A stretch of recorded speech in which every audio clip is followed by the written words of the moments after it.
In the name of the Father, and of the Son, and of the Holy Spirit. Amen. My dear friends, we read in today's first reading how the presence of the Lord came down the mountain to live among the people.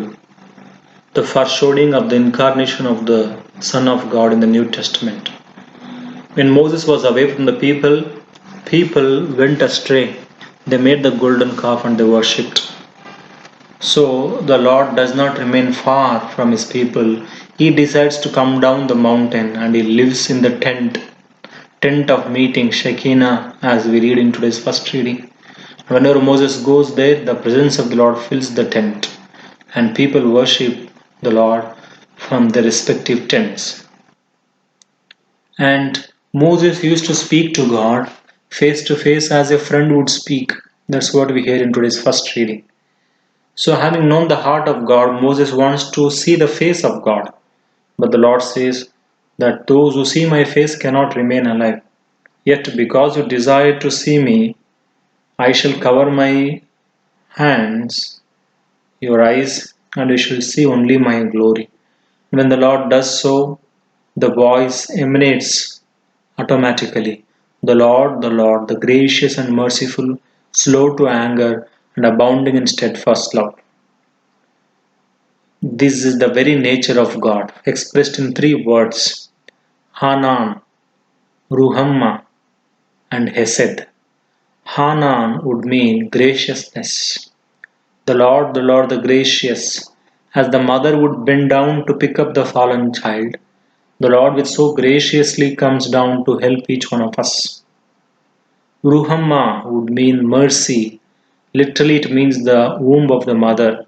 Just as the mother gives of her own blood, flesh, immunity, language, culture, value, everything to the child which is in the womb, so also so mercifully the Lord bears each one of us. And thirdly, Hesed, the everlasting love, slow to anger and abounding in steadfast love. The Lord is true to his love. He is true to his covenant. Though time and again we go away from the love of God, the love of the Lord will follow us. Just as the father of the prodigal son awaited the return of the son, so also the love of the Lord would await for each one of us. That's what in today's gospel also we see. The Lord would give time till the judgment day so that people can amend their lives, so that they too can become sharers in the kingdom of God. But through our willful disobedience, when we shut our hearts and souls to the mercy of God, then we need to reach the fruit of our action. The judgment day is promised to every one of us so that we may reach the fruit of our action, our decisions, and the life that we live here. Therefore, let us then pray, strengthened by the grace of God in our prayer, in our sacramental celebration. We may always live in the mercy, the graciousness, and in the steadfast love of God. Towards this grace, let us pray. Pour out your Spirit, pour out your Spirit, pour out your Spirit on us. Pour out your Spirit, pour out your Spirit, pour out your Spirit on us.